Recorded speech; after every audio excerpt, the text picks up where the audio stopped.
I think a materialist approach to things is very, very consistent with my experience in Christian social justice. I feel like the deeper I get into anarchist practice, the deeper my faith is getting at the same time. I would hope that, securing means of life for all would be something all people of faith would say, oh yes, that's at the basis of what we believe. Those who are most marginalized know the most about the true, the good, and the beautiful. To me, it's less that I think building class solidarity is a bad thing, as much as it seems like if you don't attend to things like anti-Black racism, that's always going to get in the way of building class solidarity, actually.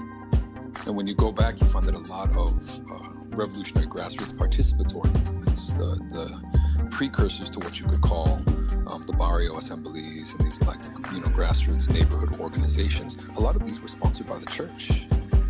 What does it mean to say that the Christian tradition is internally contradictory and there are antagonisms there and you're always being faithful to some aspects and betraying other aspects?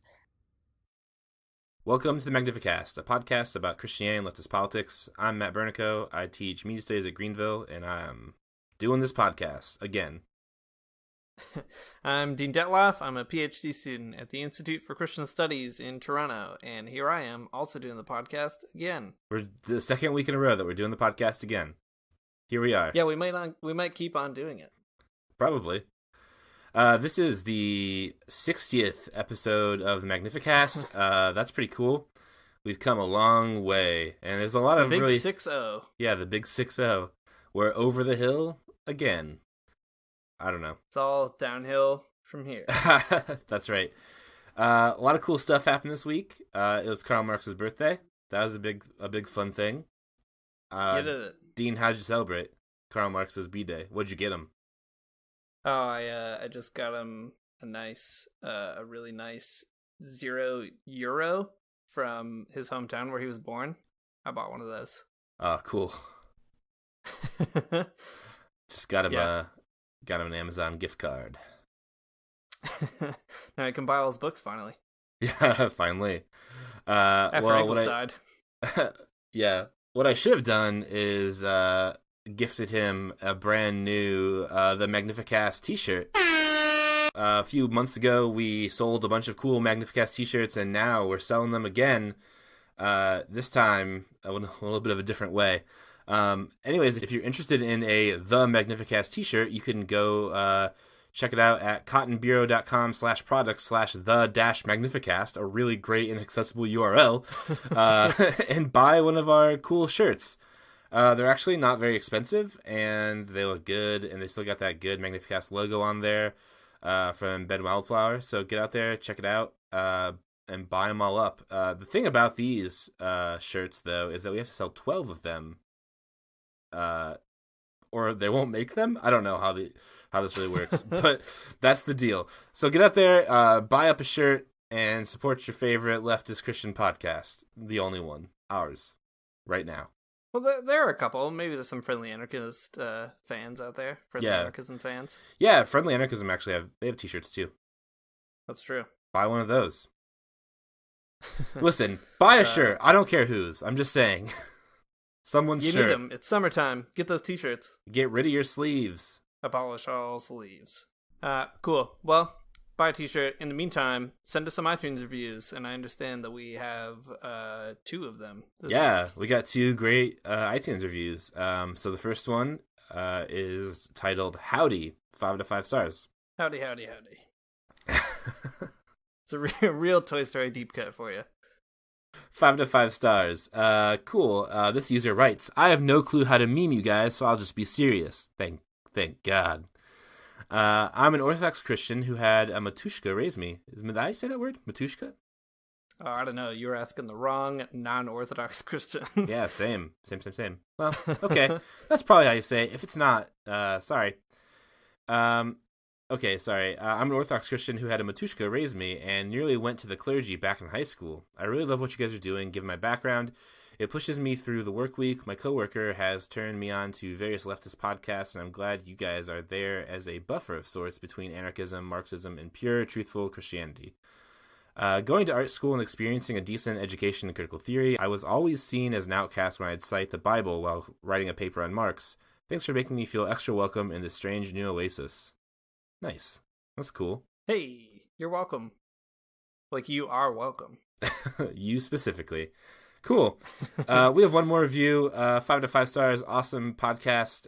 This one is actually from Devin Bowers. Devin Bowers is a person over at the I don't know like what his official title is, but he's a person over at the Hampton Institute that runs their podcast, and you can actually hear us on that podcast with Tina Reeves and Sarah New talking about Christianity and leftism, and it's a pretty fun time. So he was also nice enough to stop by our iTunes page and give us a review. He says, I greatly enjoy this podcast for not only its intersection between Christianity and leftist politics, something you don't hear often, but also the interesting guests and topics that are delved into. Matt and Dean put in work like Thanos put in work on the Hulk. Keep it up, guys. Much love from the Hampton Institute.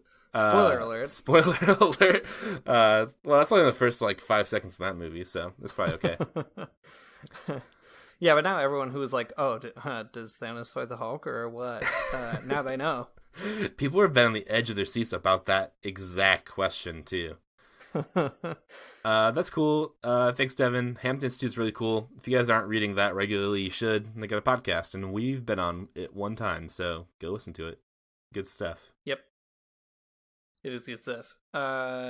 Here's a great transition. Just a very good segue that is extremely natural and in no way forced. The Hampton Institute, they talk about all kinds of really cool communist stuff. And you know what we're going to do today is talk about very cool communist stuff as well. Specifically, an essay by Rosa Luxemburg called Socialism and the Churches.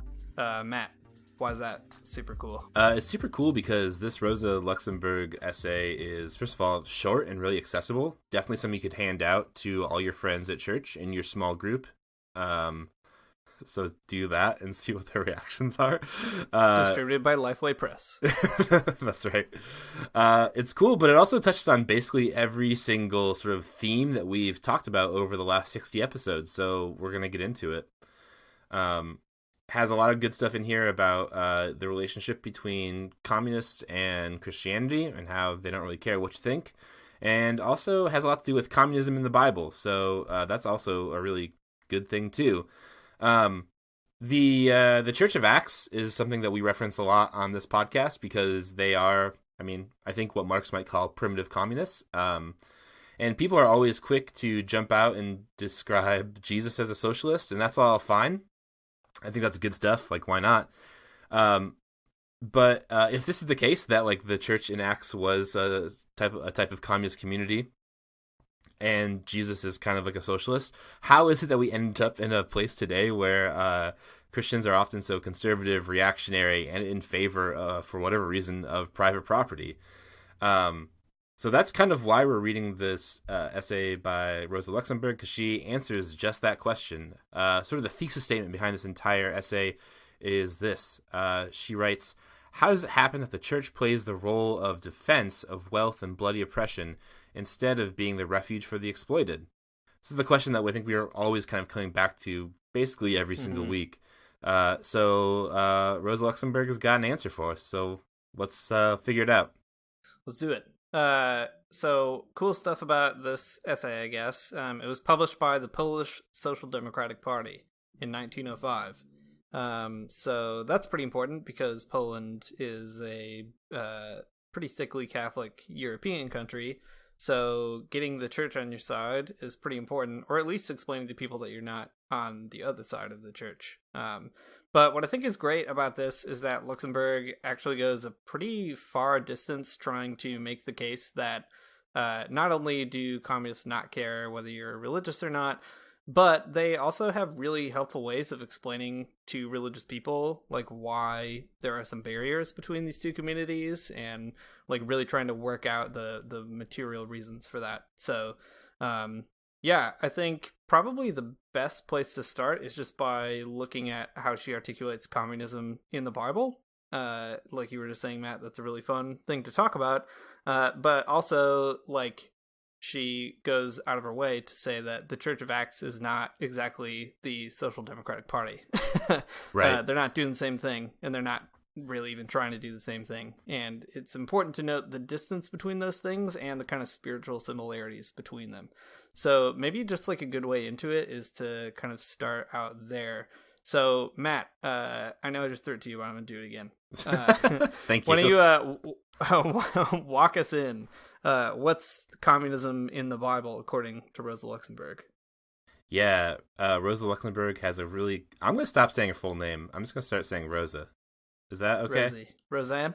Rosa? No, wait a minute. Rosa's probably the best. Yeah, probably. Rosa Luxemburg is a lot to say every single time, so watch me not. First name basis. We're on first name basis, I guess.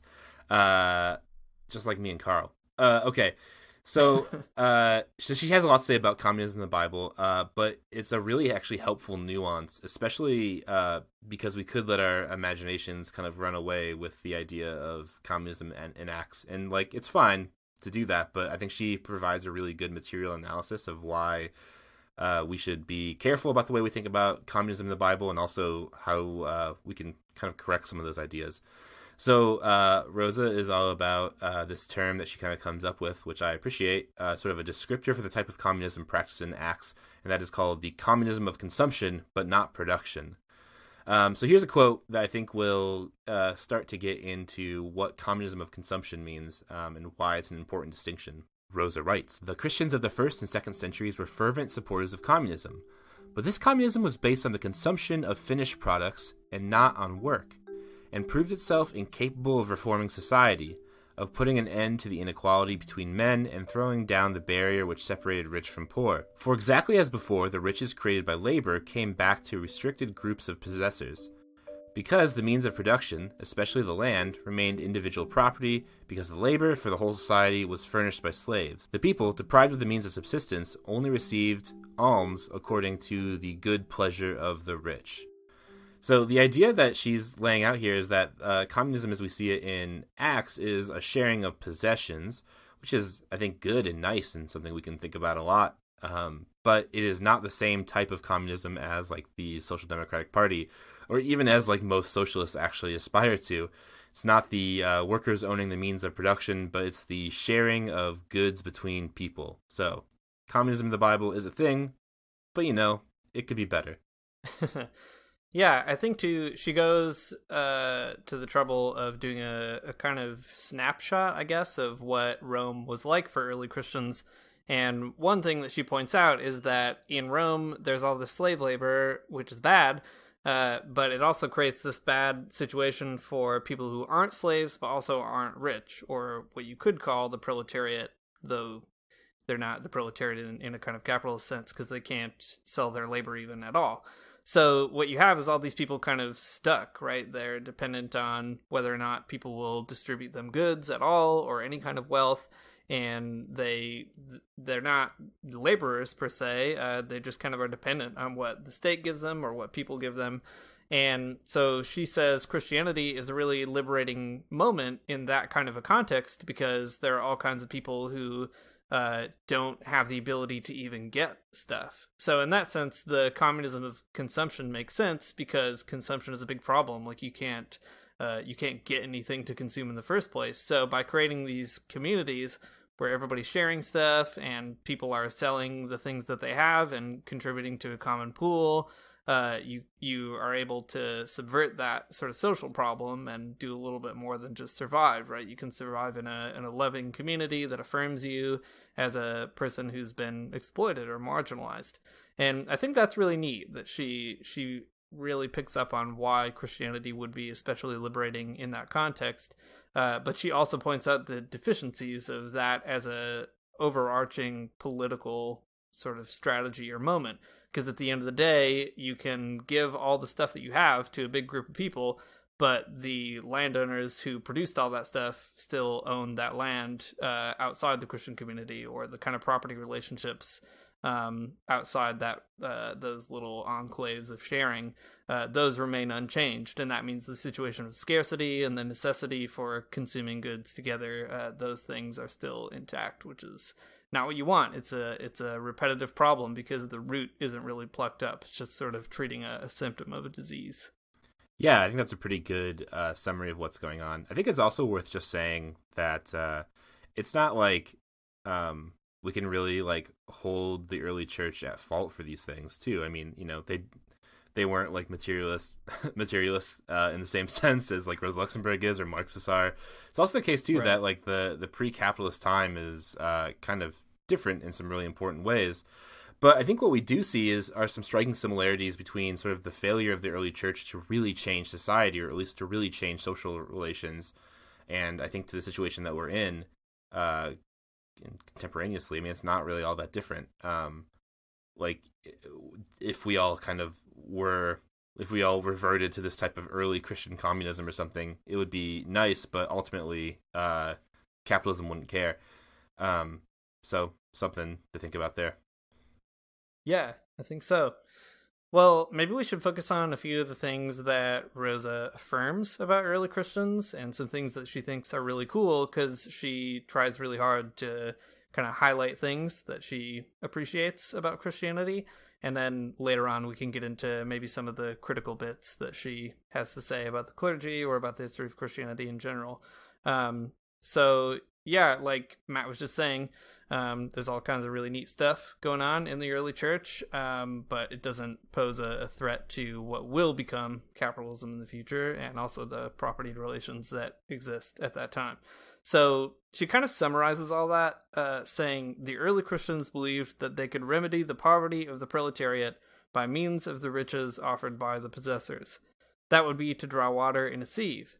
Christian communism was not only incapable of changing or of improving the economic situation, it also did not last. So we can talk a little bit about how that operates in a while here. But let's talk first about what she has to say about like the communal table and maybe like how property is shared and what's good about that in Christian communities. So one thing that she talks about a lot is like the diffusion of ownership. And I don't know. I thought that was pretty neat. What did you think about that, Matt? Yeah, I think that if the analysis is that the communism of the early church is not perfect, there are still some things to definitely glean from it. Some things that we could probably reincorporate into our own Christian imaginations for the better. So I think that the first thing that she comes up with that she thinks is at least a good idea, kind of coming out of that Church of Acts, is the emphasis on the diffusion of ownership. This is like denouncing private property in those Christian communities. So this is what she says on the topic, and it's pretty cool. She says, the diffusion of ownership is the cause of poverty. Let's take as an example a household composed of a husband, a wife, and 10 children. The wife being occupied in weaving wool, the husband in bringing in the wages of his work outside. Tell me in which case this family would spend more. If they live together in common, or live separately. Obviously, if they live separately, 10 houses, 10 tables, 10 servants, and 10 special allowances would be needed for the children if they all were separated. What do you do? Indeed, if you have many slaves, is it not true that in order to keep expenses down, you feed them on a common table? The division is a cause of impoverishment. Concord and the unity of wills is a cause of riches. So there's kind of an interesting idea here that like holding property in community with one another, or sort of like not believing in private property, is another way of saying that same thing, is actually like a more efficient way to manage resources, in the sense that like it costs less to do more. A real sort of Dave Ramsey kind of insight, but like better. Yeah, that's right. Except I'm pretty sure Dave Ramsey's 10 children all live in 10 separate houses. Yeah, I'm most sure that's true. Yeah, I think it's great too, because it feels like a kind of a like elementary point, right? That doing the kind of family analogy helps her to bring this idea out that, if a family lives separately, that's kind of absurd, and that's why families don't. In some ways, they don't, because it makes way more economic sense to have everybody under one roof. But what is fascinating about the early Christians, and she notes this in her discussion as well, is that they kind of become like one big giant family. And she notes that early Christian communities would host strangers from other Christian communities, kind of noting this idea. And I guess just betting on the fact that if they all pooled their lives together, they would be able to sort of build up some kind of life together outside of the poverty of being like diffused proletarians with no way of gaining the means to buy anything, let alone like have a good happy life. Yeah. We can talk about this more in a little bit when we get to some of the other parts of this essay, but like there's even a part in the essay where she notes that like if there's a person who was, you know, particularly rich in the Christian community, they actually owned 2 houses, they would give one up to someone that didn't have a house. Like that was sort of like the level of devotion to the idea of the community and holding property in common with one another. Yeah. She also makes a pretty fun observation about this with respect to contemporary life and monasteries, which I think is pretty cool. So we've just been hinting at the ways in which early Christian communities might kind of inform our imaginations now. But Rosa kind of does a little bit of that work for us in a pretty provocative and fun way. So she says, in the monasteries, they still live as in the early church. And who dies of hunger there? Who has not found enough to eat there? Yet the men of our times fear living that way more than they fear falling into the sea. Why have we not tried it? We should fear it less. I think that's such a great line. Like, there are actually kind of examples of this around in the world right now in monasteries that try to preserve that idea of a common consumption. And monasteries have more going on. I mean, a lot of them also have to work, right, to provide that means of subsistence. But I just like that idea of kind of not thinking that these sort of experiments are lost to the sands of time or something, but they carry on through history. And also one reason that they don't carry on in a bigger way is that people are genuinely sort of afraid of what would happen if people took it too seriously. Yeah, I totally agree. That's a really funny insight. I spent a little bit of time last fall at a monastery and had some similar ideas that, I mean, like what they're doing is, not explicitly leftist in really any way, because it's just kind of like their church tradition. And in fact, probably a lot of the members of that specific abbey that I was at, you know, were probably actually pretty conservative, but still in the same, I mean, they're still living sort of in this communal lifestyle where they didn't really own anything. They have vows of poverty even, and they do just fine. So, yeah. So there. I don't know. They all live by a certain set of like rules and discipline, and it all just works out. And I don't know. They don't have Xboxes, but like they could if they wanted to. That's true. In common. That's what they need. A monastic Xbox community. Right. Xbox Live, but with monks. They all have to share one gamer tag. The gamer that Jesus loved. Yeah. As much as I would love to imagine so many more monastic gamer tags, I'm also extremely afraid of it. But mostly because I'm afraid of like running into a monk while playing like Fortnite or something. Yeah. But let's talk a little bit more about kind of maybe how these things are cool ideas for Rosa Luxemburg, but why they don't ultimately pan out the way that people want them to. So she talks about how like Christians have really good intentions, and some of the most fiery voices within the Christian community are good examples of that, sort of denouncing the rich and valorizing the poor. But the problem is that rich people just didn't care or weren't made to care materially. So she pulls out a bunch of examples. She quotes John Chrysostom, as you'd probably expect if you're familiar with like early church fathers or whatever. I think a mutual favorite of ours that Matt and I were talking about before recording was a quote she pulls out from Gregory the Great of the 6th century. So I'll read this quote real quick. He writes, and she quotes, "It is by no means enough not to steal the property of others. You are in error if you keep to yourself the wealth which God has created for all. He who does not give to others what he possesses is a murderer, a killer. When he keeps for his own use what would provide for the poor, one can say that he is slaying all those who could have lived from his plenty. When we share with those who are suffering, we do not give what belongs to us, but what belongs to them. This is not an act of pity, but the payment of a debt." Pretty good. Yeah, stuff. It's so good. There's a lot. You can tell why he's so great. Yeah, he's Gregory the Great for this quote specifically. It's so cool because, well, okay. So I feel like in most conversations that I have about socialism or whatever, I have to explain that, like, you know, I'm a socialist because I'm like opposed to violence in a lot of different ways, and that capitalism is basically a type of violence. And, like, you know, people accuse me in those situations of having to do some type of mental gymnastics or redefine violence as being, you know, like owning all of this stuff while people don't own anything.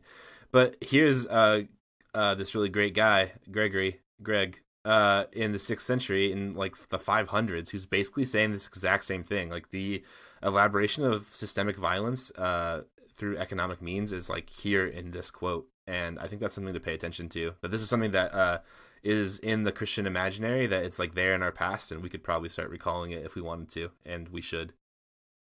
Yeah. There's also a really kind of obvious correlation here between what Proudhon says about property as theft. Mm-hmm. I mean, Rosa Luxemburg is not an anarchist, but nevertheless, what's cool is that he starts this little quote saying it's not enough not to steal the property of others. And then he ends the quote saying, giving to other people is the payment of a debt, which is to suggest that by taking it, you've created the debt already. And I think that's a pretty cool thing as well, right? That, like, there's something actually really unnatural and bad about individual property. Yeah. Something that is just a sort of farcical assumption that this is yours, and then you're giving it back out of pity for people who are poor, when in fact you're giving back something that's already theirs that you stole through whatever means. Yeah, totally. I mean, I think that I think that the disbelief of private property is actually a really Christian idea. We talked about this in previous episodes too, but, like, I mean, another story in Acts that Luxemburg doesn't talk about, but we talked about in a past episode, was Ananias and Sapphira. These are two people in the early church, and, like, they're the people. It's actually a pretty brutal story if you read it, but basically God strikes them down both dead because they didn't offer up all of their money to the community. Like, they withheld their own property. They didn't want to share it with everybody. And then, like, God kills them. Yeah. So that's the thing to think about. Yeah, pretty rough end for them. Yeah, but I mean, I guess I say that just because that there's a precedent for this type of thinking about property and withholding it sort of privately for your own sake and keeping it from God and the larger community is a type of theft. I guess it really, to me, it's just so important because I think that a lot of Christians don't really even think about private property as a question. I don't think that most people in general think about private property as sort of an ethical question or political question, but Christians definitely not, you know? I mean, there are churches out in the world that have, like, security forces and security teams that are there to, like, make sure nobody breaks in and steals stuff, but I don't know. I think these things should kind of call those types of weird practices of power over space and commodities into question. Yeah, well, like, most cops probably think of themselves as Christians, right? Like, that's true. And if you look at any police department's Twitter for more than a day, the things that they always talk about are safety for people and also safety for property, right? That's the whole reason that police exist. Yeah. And that's not just a leftist point. Like, police are like, yeah, we exist to protect your dang private property so nobody else gets any of it. And it's pretty wild that Christianity ends up kind of leading to a world where not only is modern society in the West especially, but increasingly around the globe, built on the notion of private property, but there are whole violent apparatuses designed to protect it.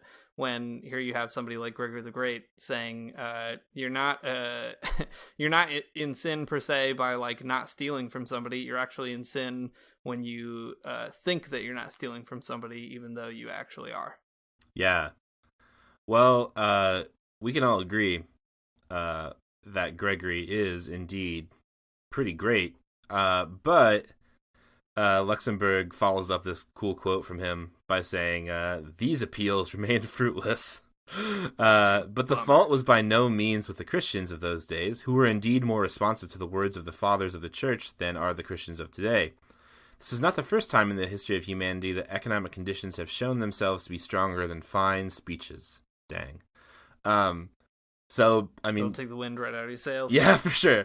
It's a good dose of realism, but I mean, like, I get it. It makes sense, right? Like, the rich people don't care that they're stealing because, like, they're rich. So, like, what do they care? Yeah. Gregory the Great can say all the things he wants, but they're still rich at the end of the day. So whatever. Yeah. It's especially rough because there are so many examples of saints, especially, who do hear really fine speeches, and they do end up making radical decisions about their economic lives. So the most famous, I guess, at least the one that comes to mind for me, is somebody like Saint Anthony, who's one of the sort of fathers of monasticism. And so the big story about him is he goes to church one day and he hears this story about how, you gotta sell everything that you own. Jesus says that. And then he's like, oh no, turns out I actually kind of own a lot. So he sells it all, and then he goes out into the desert and lives this life of total poverty. And, he creates a pretty massive, like, mark in the history of Christianity. And that's cool, but, like, obviously the majority of rich people didn't have that same reaction. So for all the sort of saintly stories of people hearing those words and turning, there are unfortunately many, many, many more stories of non-saintly people hearing those words and just being like, whatever, this is mine. Yeah, I mean, I think a good chunk of theology today, not all of it, but, like, a pretty good chunk of theology is people trying to figure out how they can keep their wealth and still be Christians. Yeah, totally. Yeah, I mean, whenever a radical verse comes up in my church, someone has to explain, well, it doesn't actually mean this. Yeah, exactly. You gotta tone that down. Not that I'm, like, giving all my money away either, but I'd be open to it. Yeah. I mean, at the same time, though, like, imagine going to church and hearing your priest or pastor say that whatever you don't give to others, that makes you a murderer or a killer. Like, that is not gonna fly in the homily in my parish. Yeah, same. Yeah, so let's kind of make that transition away from the early church and into maybe some reasons that Rosa Luxemburg talks about that pertain to why we don't care about those things. Because one thing that's so great about this article, and one thing that I think is great about Marxism in general, is that it's not just a judgment on, like, oh, these people said some stuff and then rich people are just jerks, and that's why we're not communists today. Instead, it's like there are real historical reasons and real social reasons that these kinds of things don't land, that these kinds of speeches don't land. It's not just because rich people have hardened their hearts or whatever, though that might be part of it. There's all kinds of other reasons as well. And just to sort of start from where we are now and then kind of work backward and fill in some of the gaps, I think there's a great insight from Rosa where she talks about the kind of double standard that priests end up having nowadays, so far away from somebody like Gregory the Great. So she says, the majority of priests with beaming faces bow and scrape to the rich and powerful, silently pardoning them for every depravity, every iniquity. With the workers, the clergy behave quite otherwise. They think only of squeezing them. In harsh sermons, they condemn the covetousness of the workers when these latter do no more than defend themselves against the wrongs of capitalism. So maybe we can talk a little bit about how we go from somebody like Gregory the Great to a situation where priests have this double standard, sort of valorizing the rich and then criticizing the poor, criticizing workers for trying to get theirs when it actually is theirs. So one way that she kind of draws this line is by doing a sort of materialist analysis of church history. And what I mean by that is she looks through the history of Christianity and tries to sort out maybe like two main strands. One is how Christians went from being a kind of egalitarian community, communism of consumption, and then they become a sort of stratified community with priests and bishops and pastors and all kinds of property associated with them specifically that doesn't get shared to other folks. So as she kind of tells the story, primitive communists slowly develop into the stratified church, and then in capitalism, that church accumulates a ton of property and capital, and they own like significant percentages of land in a bunch of countries, and in a kind of cruel irony, I guess. The poor have to survive on the alms of the church, which is like a really wild situation. So she has a bunch of specifics in terms of how this historically plays out, but I think what I like so much about the approach is that like there are a lot of Christians who will say things like, well, the reason that we don't have this kind of primitive communism today is that like people just don't want to hear it, or they're like living in sin or something. And if we just heard like the true message of the church or something, like people would turn and change.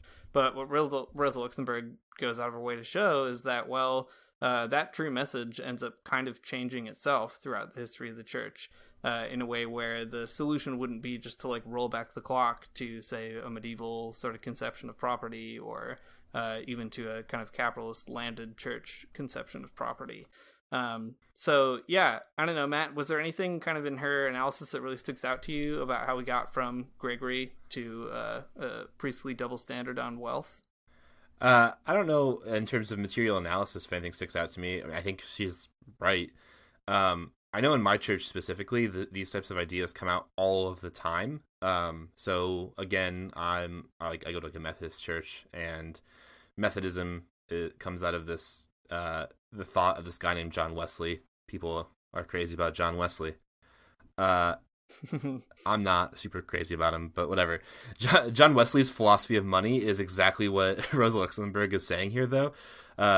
On money, John Wesley's like, you gotta gain all you can, save all you can, and give all you can, and like that's kind of like those are his like again like the very Dave Ramsey approach to being a Christian. Like, oh man, you gotta work hard and make a lot of money so you can give it to the people who you think deserve it or something, or the church should give it to the people who think you should deserve it. Yeah, I mean, I think that is a pretty far cry from some of these like really early attempts at being Christian in communities, and it's kind of a bummer to see that's like sort of the way that's transformed itself. But I think it's good to fight against that type of thought so hard because because it serves the rich and the powerful and not the workers, and I think that's like fundamentally bad.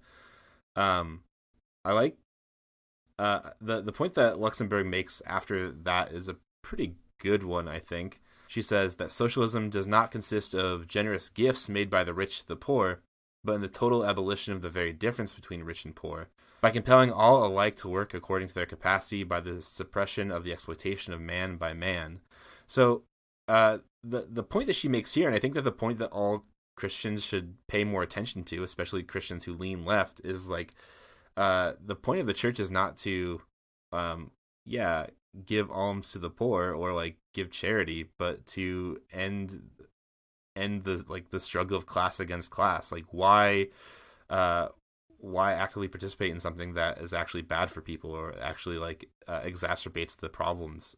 Instead, just fight for a better world. The abolition of the very difference between rich and poor seems more Christian than just giving people money. Yeah, I think too the link between that materialist history that she tells and her kind of criticism of the early church and its primitive communism is really helpful here, because there's this weird pathology that enters into Christianity when you only focus on redistributing goods for consumption and you miss the point of production. So the church ends up later on becoming this institution that can kind of redistribute what is given to it and then later make its own capital by giving out loans and stuff like that, which is pretty wild. But it would not be able to do that, or at least, maybe putting it better, it would be much harder to do that if you targeted, say, like communizing means of production rather than just communizing fruits of other people's labor or your own labor. And I think that like there's a really huge kind of, at least for me, that's like a really huge like eye opener, that I think one reason a lot of Christians have trouble with communism is that like they can get the sharing side, but they can't get the production side. And that's something that has like built the church in a certain way, both the Catholic and Protestant churches, built them in a certain way that actually precludes them from asking more structural questions. Yeah, I agree. So it's at this point when I feel like like John Thornton's in my head a little too much. Or maybe John Thornton's in my head the right amount. But it's like, to me, as like, you know, a Christian person who's on like, you know, a board at my church and participates and stuff, it seems like Luxemburg just wants us to make a better church. Well, I mean, she wants us to be communist actually, but that there's like, that there's something that like the types of communist analysis can really add to people who are actively engaged in churches, or engaged in Christianity. So, this is like the Rosa Luxemburg edition of like purpose-driven Christianity or whatever that book is called. The communist-driven church. Yeah, the communist-driven church. So it's kind of like communism is actually a good evangelism strategy. Like if you actually focus on these structural issues and try to resolve them or help struggle towards the resolution of the structural issues, like you might get more people to come to your church actually. Like if you like actually provided food for people or a dignified way to struggle against capitalism or a place to live, they might actually care more about what you're doing in the world than just if you tell them like, well, you should save all your money. Yeah, so she says, this is actually right after that quote about monasteries, but she kind of goes on to say, if a few of the faithful, hardly 8,000, dared in the face of the whole world, where they have nothing but enemies, to make a courageous attempt to live in common without any outside help, how much more could we do it today, now that there are Christians throughout the world? Would there remain one single Gentile? Not one. I believe we would attract them all and win them to us. So it's, I mean, it's this really funny point where it's just like, yeah, I mean, if Christians were communists, people might care about church more. Yeah. Yeah. That also is something that John Thornton said on our podcast a little while back, right? That if your church was known for like paying people's debts and advocating for a more just society, then like it would be pretty hard not to want to go.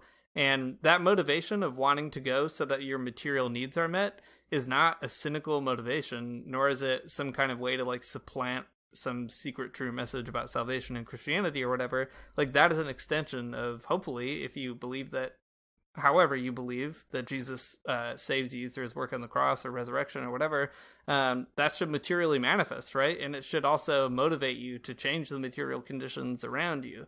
And that would be the kind of thing that would actually draw people into it. I mean, it's telling that, like, so in my family, I'm like one of the only people who takes Christianity seriously at all. Like at family reunions, all my siblings are like, that's that Christian guy. And it's fine, like no big deal. But what's great about it is they tell me all kinds of good criticisms of Christianity. One of them especially being like, yeah, why would I go to the church? Like, it's just getting out of bed in the morning and then like sitting in a boring place for an hour and then nothing happens. And you go home and there's like you still have the same bills to pay. That's like one of my brother's like main problems is like he still has all the same bills. And but like, what if you didn't? Yeah. Like, what if you didn't have those bills to pay because you went to church? Not just out of a communism of consumption, though that would be important, but also because the church was actively trying to make a society where you didn't have to pay those bills. Yeah, I think that'd be great. I would definitely miss church less. I mean, right now I go to church because I get some like bread and some juice, and that's like a nice snack mid-morning. But I think it's a good plan.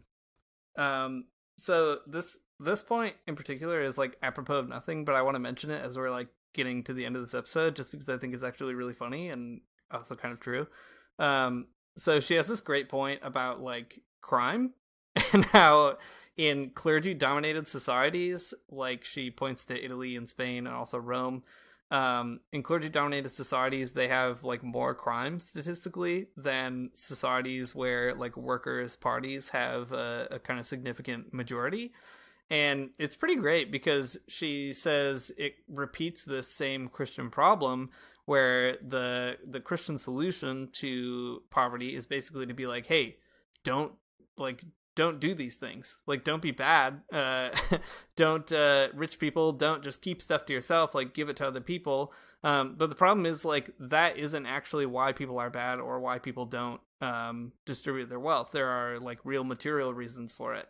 And so she talks about how like in societies that aren't run primarily by the clergy, but instead by workers' movements, the crime rate is much lower because people aren't like fighting to survive because the conditions of production are different and the distribution of wealth is different.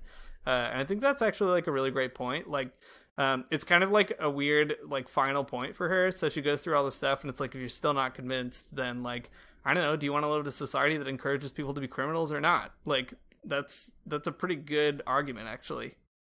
Yeah, I think so.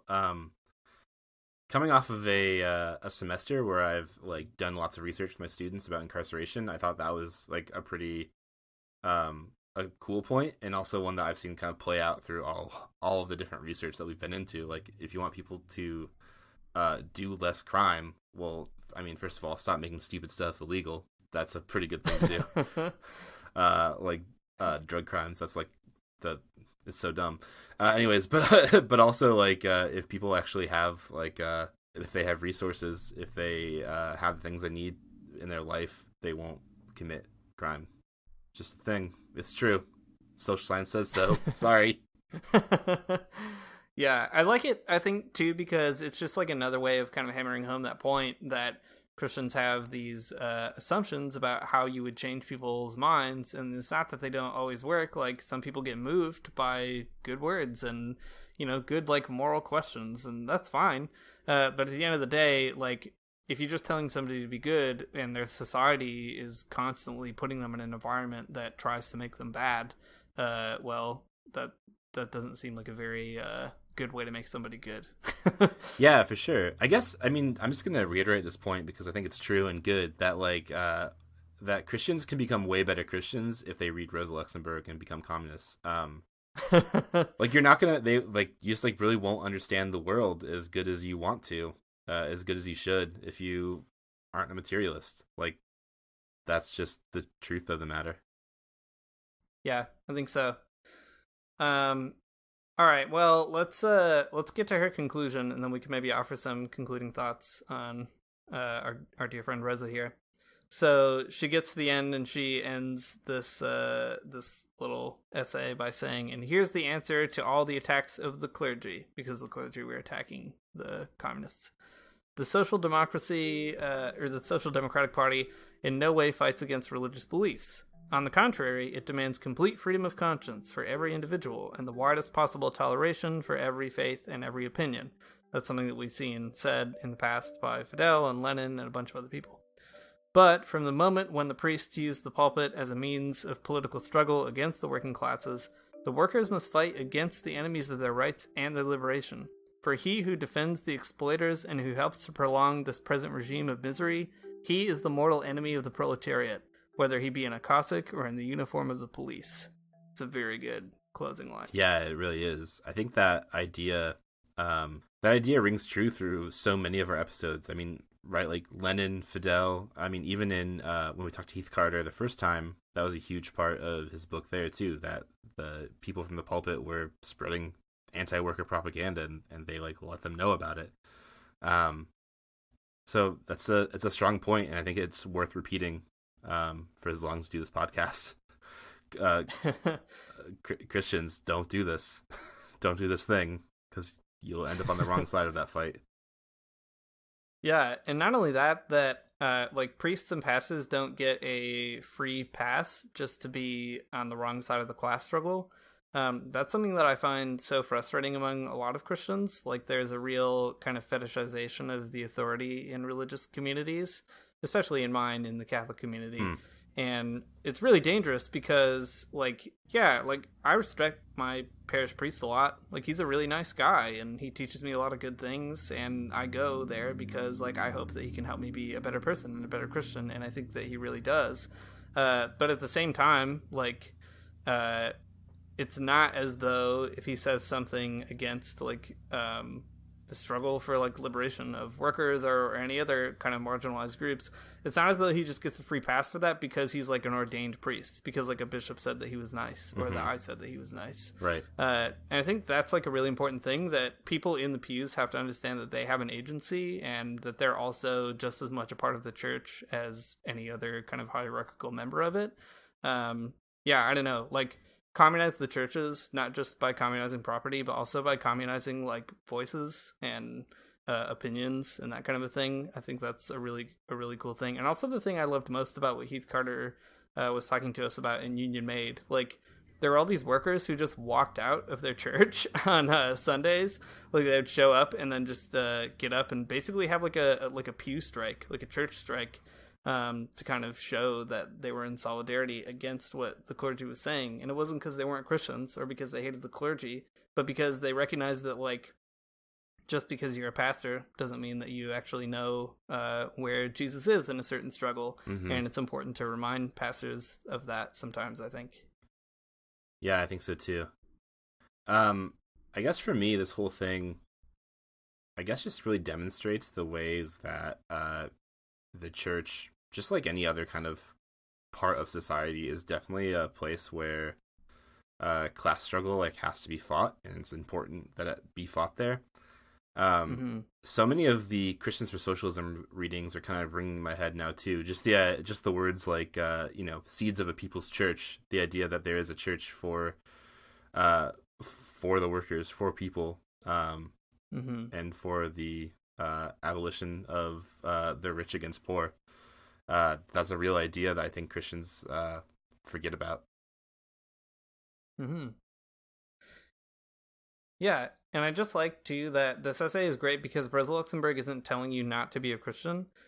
She's just trying to explain why, like, you might have a hard time understanding what socialists are about. And she's like, why don't you just do something different? Like, there's no reason that Christians can't add communism of production to communism of consumption. It's like a pretty natural addition. And that's what she's asking you to do. Like, you don't have to not go to church. Like, believe whatever you want. Just maybe expand that belief a little bit more. Yeah, I think so. All right, well, here's another example of why private property is bad, why Christians shouldn't believe in it, and why you should go to church and tell all your friends. I'm gonna give this essay 10 out of 10 hammers and sickles. Yeah. That's a rating system we haven't talked about before, so why not? 5 out of 5, Evo Morales, crucifix, hammer and sickles.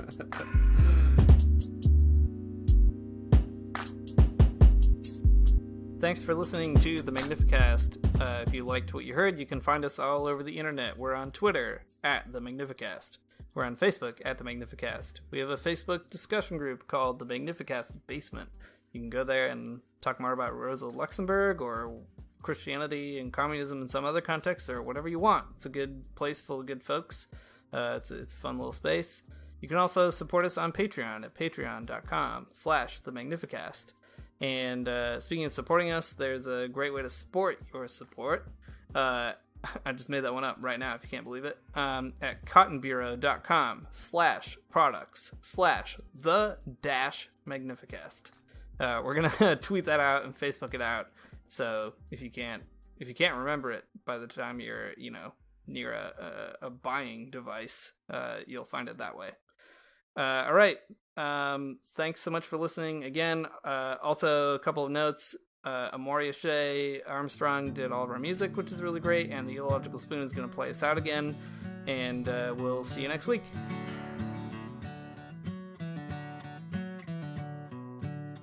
I don't want to get up for church in the morning, souls alive. Heaven come to earth and there won't be no church. We'll meet down by the riverside. There we'll swim with all creation. Never get tired, never bored. Don't worry, someday there'll be no dam between us and our Lord.